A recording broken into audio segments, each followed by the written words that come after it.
How to install and remove the high temperature multi-pressure sensor. 1. Installation.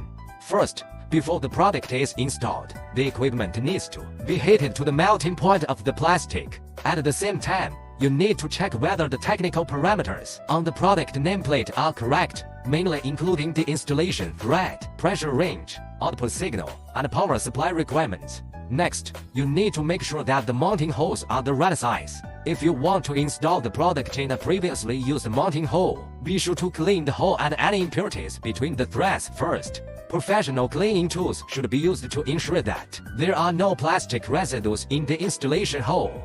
Next, let's install the product. First, we have to remove the front protection cap of the product. Since the external and internal threads of stainless steel are prone to galling, it is necessary to apply high-temperature anti-seize grease to the thread surface of the product. Then we put the product smoothly into the installation hole, first manually, then tighten it using a wrench acting on the hexagon. The recommended maximum starting torque, 40 Nm. When installing the pressure sensor, care must be taken that the mounting position requires the diaphragm to be flush with the depth of the mounting hole.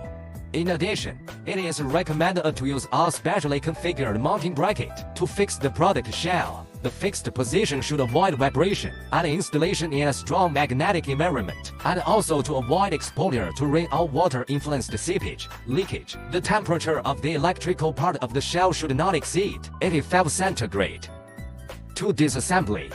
Attention! Disassembly also needs to be done under conditions where the equipment is heated to the melting point of the plastic.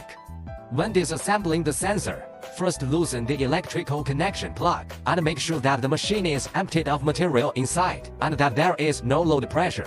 The force to disassemble the sensor must be applied only to the hexagon and no force must be applied to the sensor housing. If the mounting hole needs to be plugged, it must be sealed with a plug of the same mechanical size. After the product is disassembled, it is necessary to quickly wipe the material from the diaphragm, sealing surface and threads with a wet soft towel. Thiacid, high-tech enterprise with complete solutions for sensors, Internet of Things and industrial automation.